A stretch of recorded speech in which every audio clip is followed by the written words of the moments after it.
선물 옵션 완전 주린이 분들이 들으실 수 있게끔 앞부분은 설명을 할 거고요. 그리고 뒤쪽에 가서는 이제 파생하고 현물하고 어떻게 연결됐는지 한번 그 부분에 대해서 얘기를 해보도록 하겠습니다. 뭐 다 아시는 분들은 다 아실 거예요. 근데 이제 처음 이제 파생 상품이라는 걸 접하시는 분들도 있을 테니까 말씀을 드려볼게요. 설명을 해볼게요. 파생 상품이란 또 그 다음에 선물 옵션이란, 그리고 파생 상품의 반대말은 뭘까요? Derivatives예요. 이게 파생 상품이 영어로, 그리고 반대말은 오리지널, underlying 뭐 이렇게 생각하시면 될 것 같아요. 그리고 기초 자산은 underlying asset, 또 그 다음은 이게 이제 실물을 얘기하는 거예요. 이 파생 상품의 기초가 되는 자산. 그래서 얘네 둘이 결국 반대말이 되겠죠. 기초 자산이 있고 파생 상품이 있는 거죠. 기초 상품 자산이 없는데 파생 상품이 있을 수는 없는 거예요. 그죠? 그리고 선물 옵션이란 한마디로 정의하면 미래를 확정한다. 그래서 퓨처스라고 불렀다고 생각을 해요.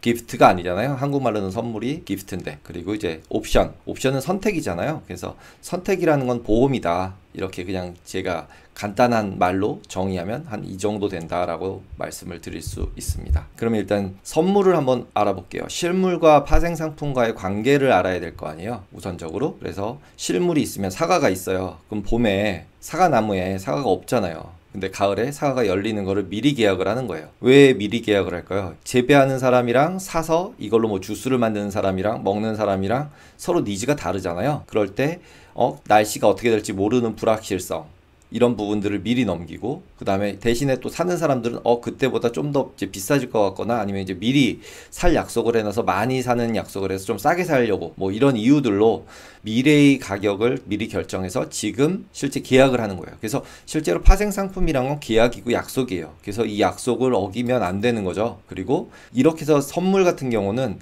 권리와 의무가 다 생겨요. 매수자랑 매도자가 있으니까 가격이란 게 올라갈 수도 있고 내려갈 수도 있잖아요. 그러다 보니까 당연히 의무와 권리가 다 생기죠. 꼭 뭐 올라가면 돈을 뭐 예를 들면 매수한 사람 매도한 사람 둘이 어쨌든 손해와 이익을 봐서 서로 주고받아야 해요. 그래서 뭐 권리와 의무가 다 있는 거예요. 받아야 될 권리가 생길 수도 있고 줘야 될 의무가 생길 수도 있고, 가격에 따라서. 그에 반해서 이제 옵션 같은 경우는 얘기가 좀 달라요. 자동차 보험을 생각해 보시면 자동차가 이렇게 잘 달리고 있어요. 혹시 사고가 나면은 뭐 보험료를 많이 들 것 같으니까 그걸 미리 내서 보험료를 조금 내고 사고 났을 때 돈을 좀 많이 받아보자. 이래서 자동차 보험을 드는 거잖아요. 그것도 똑같아요. 앞부분이랑 불확실성이잖아요.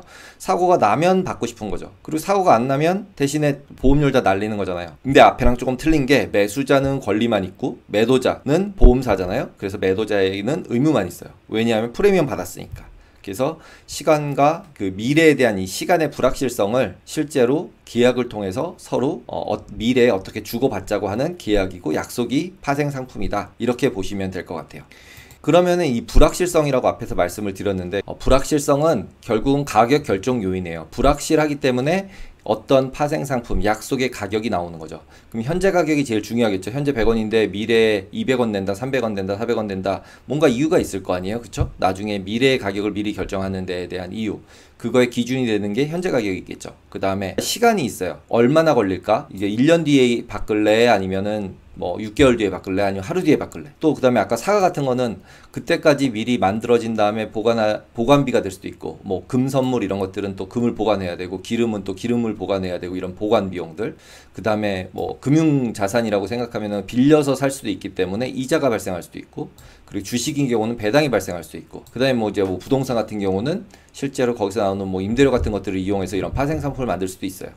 그리고 이제 옵션 쪽으로 넘어가게 되면 변동성이나 상관관계 등 좀 다른 불확실성에 대한 가격 결정 요인들이 더 들어가요. 왜냐하면 줄 수도 있고 안 줄 수도 있고 이런 형태가 되니까요. 행사가 될 수도 있고 안 될 수도 있고 경우에 따라서 조건들이 계속 붙으니까. 그 다음에 기초자산들이 여러 개가 되면 그 기초자산들의 상관관계들이 어떻게 되냐에 따라서 미래의 불확실성에 대한 가격을 결정할 때 이런 부분들이 들어가게 돼요. 그리고 약속이고 계약이라 그랬잖아요. 약속이고 계약이니까 어떻게 해야 돼요? 서로 믿어야지 할 거 아니에요. 그 사람이 이거 주기로 했다 안 주면 어떻게 해요? 그러면 대안이 없잖아요. 그래서 신용이 아주 좋은 사람들끼리, 아주 신용이 좋은 국가끼리, 신용이 좋은 은행끼리는 그냥 거래를 하죠. 우리 그냥 신용으로 그냥 하자. 근데 그렇지 않은 경우는 어떻게 해야 될까요? 담보 내놔, 이런 얘기를 하죠. 너 혹시 네가 약속을 안 지킬지 모르니까 보증금 주세요. 우리가 전세 들어갈 때 전세 보증금 내고, 그 다음에 월세 얻을 때 가게 같은 거 할 때도 보증금을 넣잖아요. 3개월치 보증금 뭐 이런 거. 그런 것들이 담보죠. 그리고 증거금. 가격이 내려가거나 가격이 올라갔을 때 그 사람이 안 갚을 거에 대비해서 증거금을 미리 받아 놓는 거죠. 이런 것들이 이제 결국 뭐냐면 둘이 약속을 했으니까 그 약속을 지키게끔 하는, 그리고 디폴트가 나지 않는, 이행되지 않는 것을 어떻게든지 막아보려고 만들어 놓은 제도들이죠. 이런 것들이. 그러면은 그 가격 결정 모델에서 가장 기본이 되는 논리는 뭐냐면 공짜는 없다는 거예요. 리스크 중립, 리스크 뉴트럴 밸류에이션이라고 영어로는 얘기는 하는데 그냥 공짜는 없다라고 생각하시면 돼요. 뭔가 이유가 있어야 되는 거죠. 어떤 가격 결정 팩터들이 아까 있었잖아요. 그 가격 결정 팩터들이 다 들어갔을 때 미래에 어떤 가격이 나오는 이유가 있어야 되죠. 왜 앞에 걸 팔고 뒤에 걸 사고 이럴 수도 있으니까. 그리고 옵션 같은 경우는 확률을 반영해야 돼요. 지금 현재 미래에 어떻게 될 확률이 있을까 없을까, 몇 퍼센트일까, 이런 부분들. 그리고 계약 불이행 위험을 아까 말씀을 드렸잖아요. 그래서 거래소라는 게 생겼죠. 그래서 거래소가 우리를 대신해서 이제 증거금을 받아주고 그 다음에 세트를 해주는 거죠. 장외 거래의 경우는 개별 계약이에요. 그래서 각자 계약하고 각자 돈을 주고 받아요. 그래서 대체적으로는 은행 간 거래가 제일 많습니다. 고객과 할 경우에는 고객에 대한 신용도를 정해서 하고요. 은행과 기업과 할 때요. 그리고 실제로 개인 대 개인끼리 할 때는 그냥 진짜 개인 거래인 거죠. 서로 믿고 하는. 그래서 증거금을 받기도 하고 또는 뭐 담보를 잡기도 하죠. 여기까지 특별하게 질문은 없으시죠? 너무 쉬우니까.